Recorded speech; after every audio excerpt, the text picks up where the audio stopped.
Hi, folks. Welcome to Crisco's Corner. Well, I hate to do this to you, but this is a story from NBC News. And before you click it off, I think this is worth listening to. I don't like NBC, CBS, any of them, MSNBC, CNN, the works, Facebook, you name it, and dozens of other websites that are just crazy. But I think this is worth discussing. Court revives lawsuit over Connecticut rule allowing trans girls to compete in high school sports. All federal court will allow 4 cisgender runners to sue over Connecticut's trans-inclusive policy, which they say deprived them of honors and opportunities. I consider cisgender as a shot and a negative, derogatory term. But if that was put on the progressive side, they'd be screaming sexism and racism. But they can put any term they want to. I consider cisgender to be a shot and a negative and sexist. Let's read on. Opponents of Connecticut's policy letting transgender girls compete in girls' high school sports. See, that's the thing. If there truly are girls, and this is going to be this website will probably hate this video, maybe even take it down. If they're actually girls, then why do they call them transgender girls? And girls' high school sports will get a second chance to challenge in court. Now, this may sound like this is all one-sided, that they're going to get another chance, that the transgender girls are going to be able to sue again. An appeals court ruled Friday, which revived the case without weighing on its merits. Both sides called it a win. The ACLU, which is worthless now, they used to be pretty good at one time, said it welcomes a chance to defend the rights of 2 transgender high school track runners it represents. The Lions Freedom Foundation, I do have to say, though, the progressives and the lefties, they come up with great names for their organizations, which represented the 4 cisgender athletes. Here we at it again. This isn't reporting, folks. This is editorializing. This is what's going on in the mainstream media. Now, we know, everybody knows it's been happening for years, but they're not even hiding it anymore. Saying cisgender in an article concerning this topic makes you a proponent, an advocate.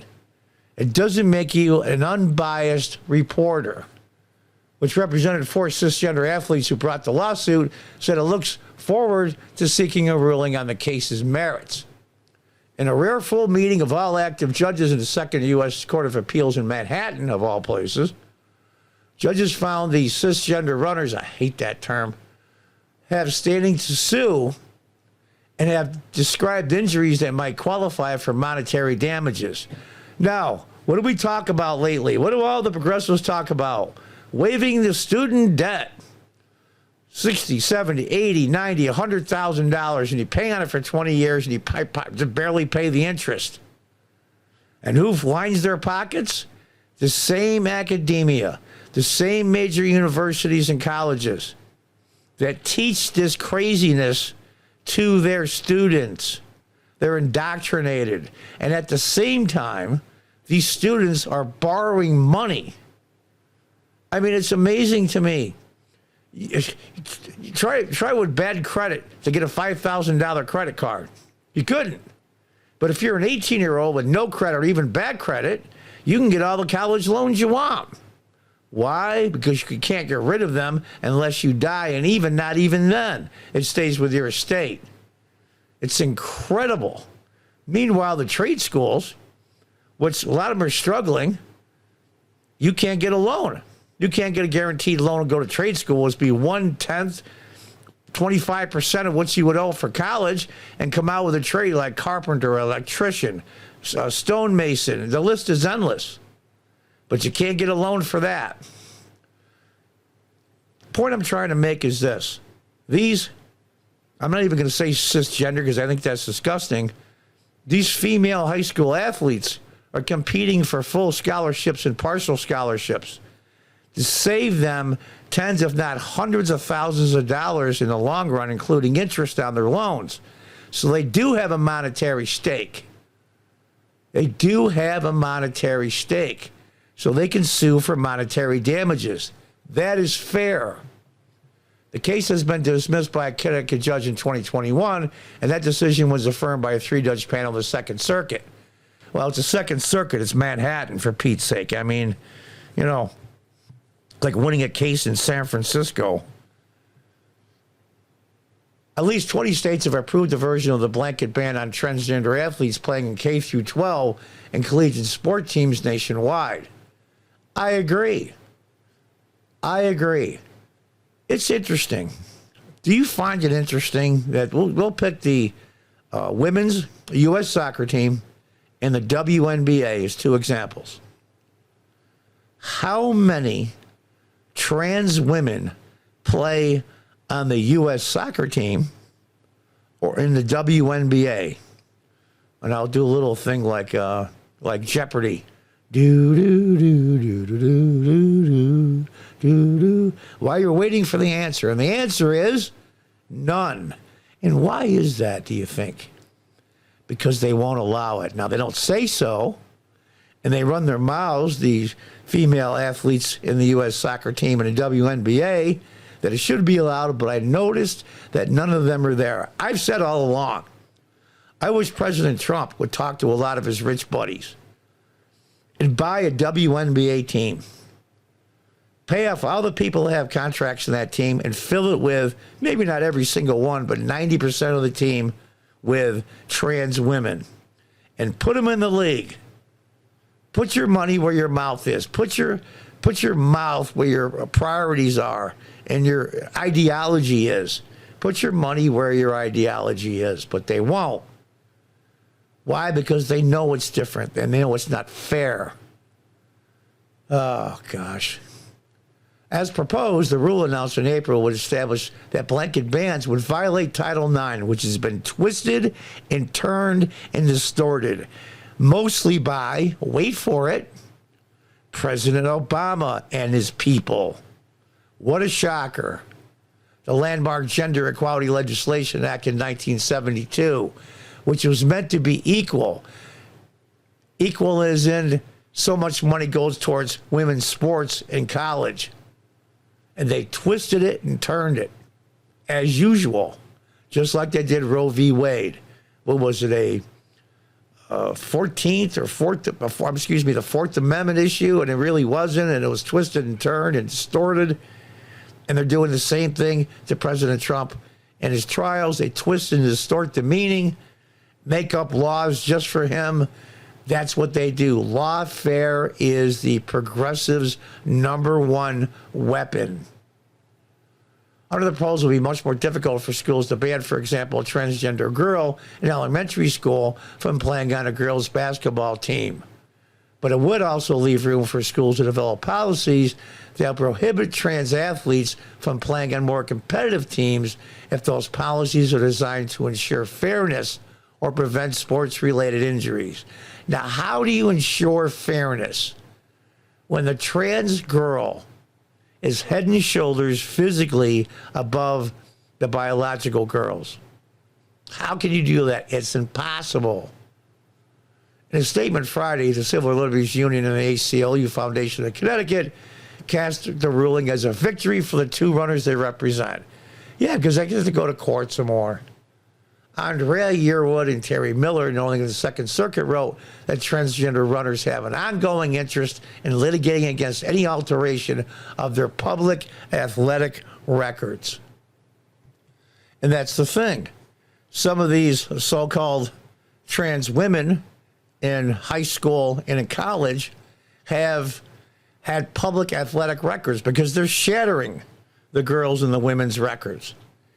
And these girls that are getting put third, fourth, fifth place, or got first, second, and third, are losing scholarships and accreditation.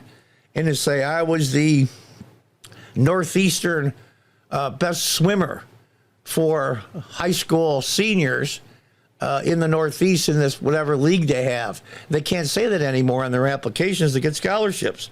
It's unfair. Roger Brooks, a lawyer for the Alliance Defending Freedom, said the decision was a victory not only for women who have been deprived of medals, potential scholarships, and other athletic opportunities, but for all female athletes across the country. I agree. In 2020, the Alliance sued on behalf of 4 athletes: Celine Soule, Chelsea Mitchell, Alana Smith, and Ashley Nicoletti, over a Connecticut interscholastic athletic conference policy that allows transgender girls to compete in athletic events. 3 of the 5 judges who heard the arguments and explains who did the dissent and careers were affected. These girls are suing by participation of transgender athletes, while 4th athlete alleged that 4 championship races were affected. In a footnote, it should note that all 4 plaintiffs currently compete on college track and field teams, some after being awarded scholarships, while neither of the transgender athletes who intervened in this case have competed since high school. Yeah, that's actually worse. Why do they do it? Ego? I'm going to do it? And what's the criteria for high school and college? There isn't any. There is no criteria. I'm a senior in high school. I decide the beginning of my senior year that I'm going to compete as a female. I don't have to do anything. 0. Oh, I'll change my pronouns and I'll change my first name. You probably don't have to change your first name legally. Just make you call me that because that's what I want. And that's all. As far as I can tell, that's the only requirement that these high schools and colleges will allow.